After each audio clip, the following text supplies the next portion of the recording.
Good evening, I'm Shane Jones, leading the news at 7. Chief Executive Officer of the Barbados Agricultural Society, James Paul, is begging the BADMC to do something about what he is calling a large quantity of imported poultry, especially chicken wings, now appearing on the shelves of the island's supermarkets.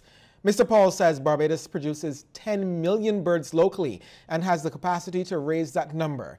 He contends there is no need for heavy importation of American poultry and that actions are being taken that could compromise long-term local production. You can frustrate local producers when you have a situation where you have the unregulated importation of both pork, poultry products, and other agricultural products into this country without some consultation with our local agricultural producers. And we really don't think that at this point in time, that is a desirable situation that we should have.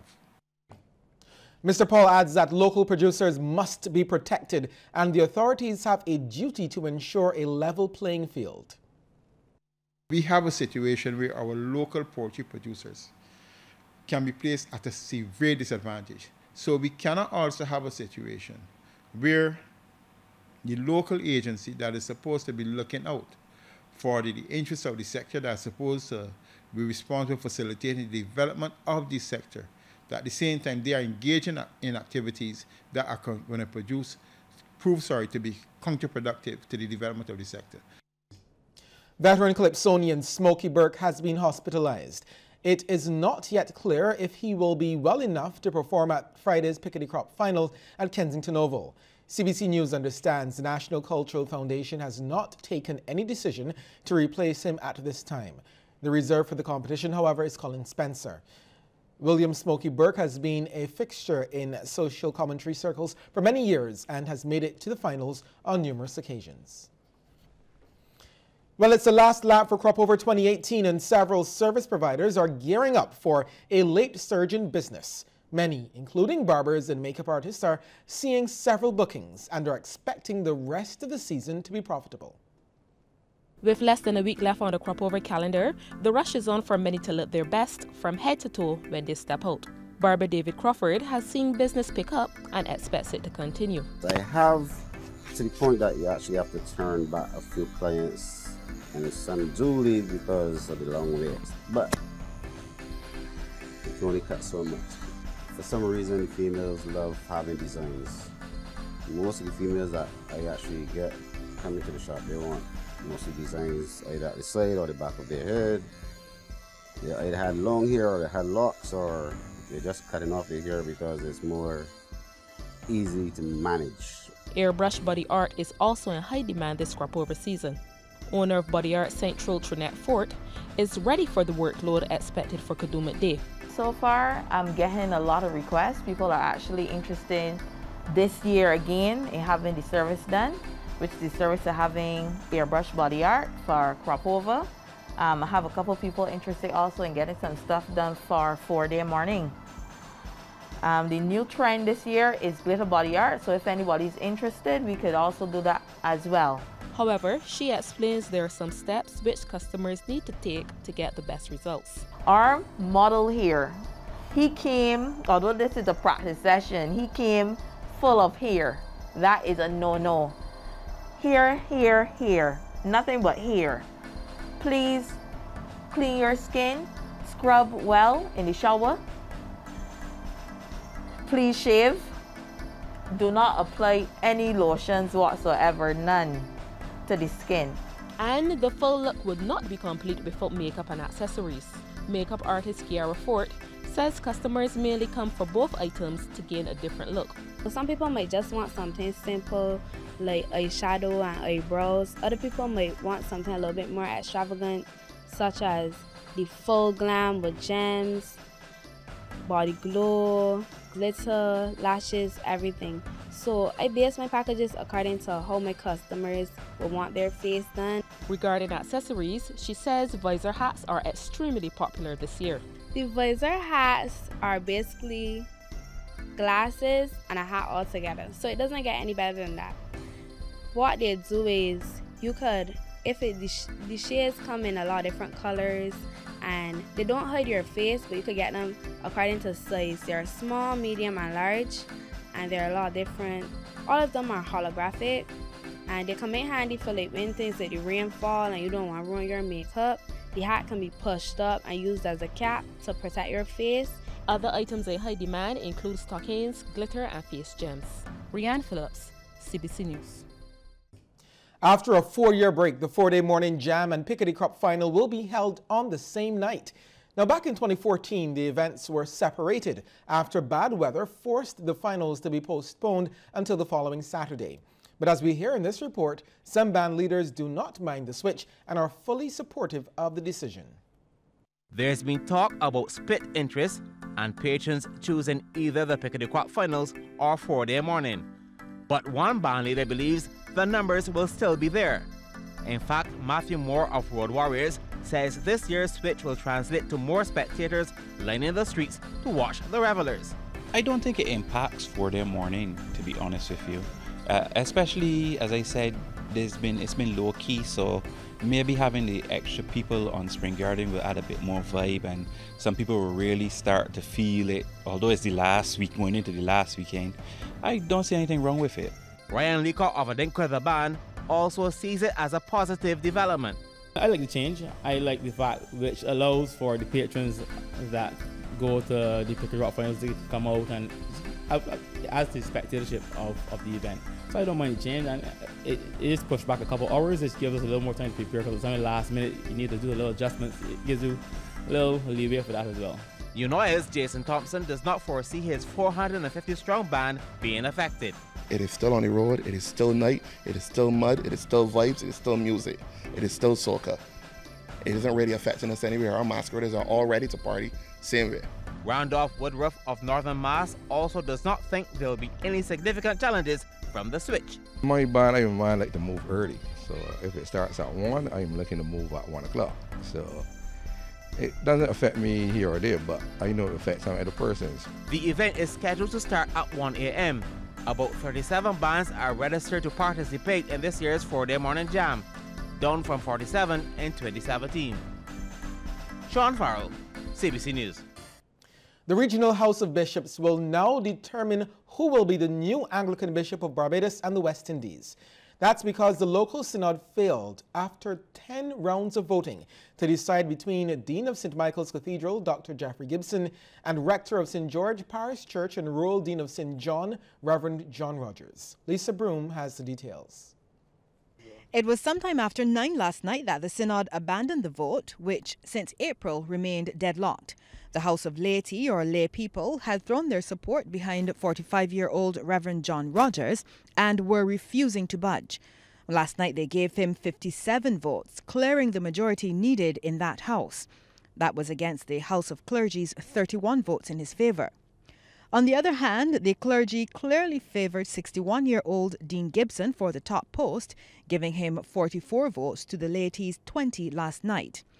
Administrator Canon Wayne Isaacs told CBC News it was clear that after 10 rounds of voting for the same 2 candidates, there would be no resolution, and most were not willing to continue. CBC has been reliably informed that things got heated during the discussions, prompting former Bishop Rufus Broom to propose the House of Bishops option. That resolution was supported 59 to 52. Canon Isaacs says the next step is to send a formal letter to the House of Bishops informing them that the synod was unable to come to a decision and that the final decision rests with them. He says that will be done sometime this week. The administrator adds there are mixed feelings within the church to the decision. Well, the last time the House of Bishops was asked to name a leader for the church in Barbados was in 1972, when Bahamian Drexel Gomez held the position for more than 20 years. Canon Isaacs also could not give a timeline as to when the House of Bishops would meet to make that decision. Lisa Broom, CBC News. Governor General Dame Sandra Mason has the highest respect for Barbados seniors. She spoke about it this morning during a visit to the Seroptimist Senior Citizens Village and Activity Center, of which she is the patron. Kent Jerson was at the Eden Lodge St. Michael facility and filed this report. Governor General Dame Sandra Mason arrives for an open day and fundraiser at the Soroptimist Senior Citizens Village and Activity Center. The event is the highlight and culmination of celebrations for the 27th anniversary of the Activity Center. Dame Sandra inspects the many creations displayed by proud senior citizens eager to show off their handiwork. She is also entertained with some line dancing. Speaking after receiving a token of appreciation for her visit, the Governor General shares her deep feelings for seniors, saying she reveres them, and goes on to explain why. Whenever I go to visit a centenarian, I thank them for giving me the privilege and honor to come and visit with them, because I am aware that it is on the backs of those persons, and certainly you ladies and gentlemen here, who have allowed me to be where I am. Dame Sandra also talks about being impressed with the various displays and how much she enjoyed the line dancing in particular. Every Saturday night, unless somebody makes me leave home, I lie on my bed and I watch Q in the Community. And, well, of course, there are two highlights, the karaoke, and I watch the line dancing. She advises all present to take it up as a healthy pastime. I would want to encourage everybody who comes here, lives here, to get involved with it, because it is a way of exercising and keeping active. Administrator of the Activity Center, Judith Gittins, says the event provides an opportunity for the seniors to showcase their talent and generate some sales. We have most of our patrons who come to the Activity Center, as well as our residents who live here on the site at the village. They are selling all of the craft, all of the jewelry, all of the baskets that they make themselves, because we pride ourselves on being an activity center. So we wanted to showcase to the public what we do here, and they are now offering all of their fare on sale. There are 23 residents at the village, and the Activity Center caters to about 34 seniors who participate in various programs for several days each week. Kent Jerson, CBC News. Thanks, Kent. A local organization, Blessed Widows, is launching a women's ministry to bring attention to its plight. The group, as it seeks to raise awareness, is organizing a march tomorrow, Emancipation Day. Founder Charmaine Rowland Bowen says the march starts at Lara's Playing Field in St. Michael at 6:30 in the morning. According to her, some of these women are finding it difficult to cope. This Emancipation Day walk is also for us to emancipate those widows from some of those situations and some of those relationships that they're in. We seek to empower those women by finding jobs for them, helping them to find jobs, because it is very difficult if you're like me, 50 years old, or around 50 years old. You find it difficult to go out there and compete with 20-year-olds and 30-year-olds, and then when you're up in age also, because we're looking to have 60s, whatever, it is difficult for you to find a loan, from a lending institution for you to start your own home-based business. The head of a local non-governmental organization is looking forward to government delivering on its promise to bring legislation to set up a second marine protected area. President of the Coral Reef Restoration Alliance, Susan Mahon, says such a move will make it easier to protect the country's reefs. Her comments come just months after Director of the Coastal Zone Management Unit, Leo Brewster, announced plans by government to connect the strip between Carlisle Bay and Bay Street and the Folkestone Park and Marine Reserve in Holetown, St. James as one marine protected area. It's proposed to have the Carlisle Bay as a marine protected area, marine managed area. People have different names for it, but really in terms of it being legislated, that because this Folkestone Park and Marine Reserve is in the laws, and so everyone knows that.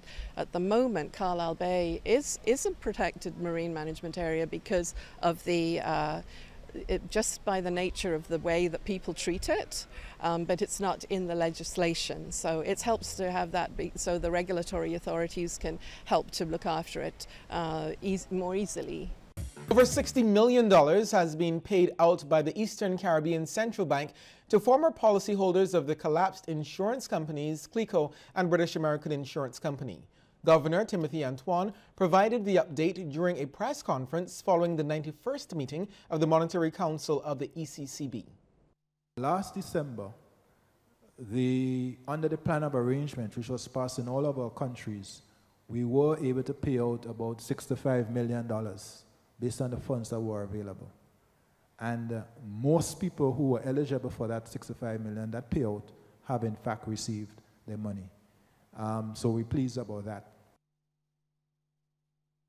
Mr. Antoine revealed other methods are being considered to recover assets in Trinidad and Tobago and Florida so another payment can be made.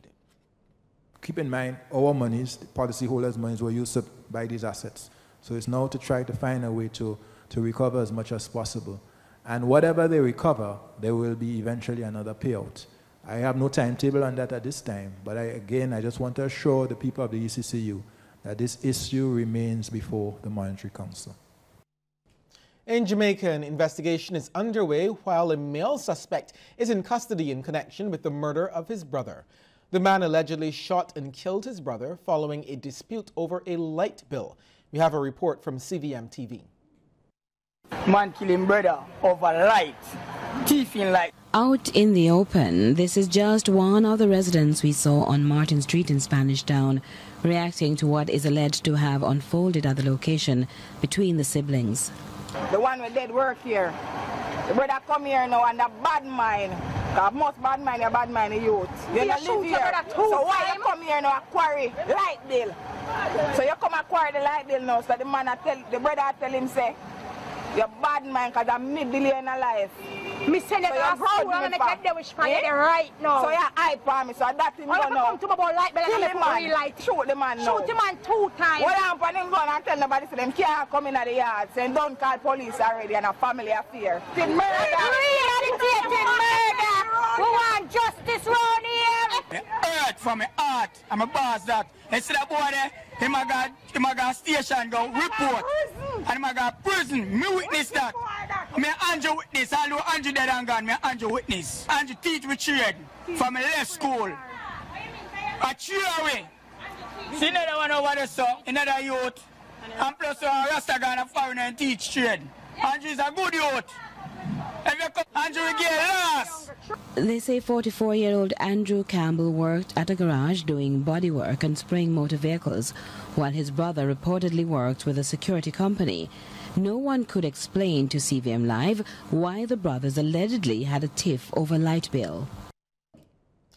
Officials in the Bahamas fear that given the number of road fatalities so far this year, the country could surpass last year's tally. 54 lives were lost on Bahamian roads last year, and more than 40 road deaths have been recorded already for 2018. In the past few weeks, you noticed that we had a number of traffic fatalities. Most of these accidents, speed was a factor. Corporal Dakare Barr, attached to the Road Traffic Division, says the number of traffic accidents recorded in recent times could have been avoided if drivers adhered to the rules that govern the road. 54 people died as a result of traffic accidents in 2017, 44 in 2016, 55 in 2015, the most since 2009 when 56 people were killed. Now, with close to 45 traffic deaths recorded for this year alone, Barr says the numbers are alarming. Persons, yes, for whatever reason, exceed the speed limit, which is a fixed penalty, a ticket. We've been doing a number of speed checks trying to encourage persons to drive within the speed limit and also ticket these offenders. Now, during the early morning commute, we observed many drivers driving without a seatbelt, driving while eating, and many of them driving while using the cell phone. Now, according to traffic officials, it's small incidents like this that contribute to major accidents. Cell phone is a big challenge. We have a lot of persons, they changing the music on their phone, WhatsApping, texting, some of them using the cell phone where they're just talking. Phones now, technology now, we have these hands-free devices. You can put your phone on speaker, rest it in the seat. For this year, a number of pedestrians have also died as a result of hit and runs. Last week Sunday, a man was on Robinson Road when he was struck by the driver of a truck who refused to stop. They really fail to stop because a lot of them are scared, and some of them fail to drive without a driver's license, which also means that they won't be covered with insurance. Sports Night is next, but before we get there, here's a tip from Cooperators General Insurance. This tip of the day is brought to you by Cooperators General Insurance Company Limited. Insurance the way you want it to be. If possible, after a hurricane, take photographs of any resultant damage to your home. Cooperators General Insurance, helping you to be prepared this hurricane season.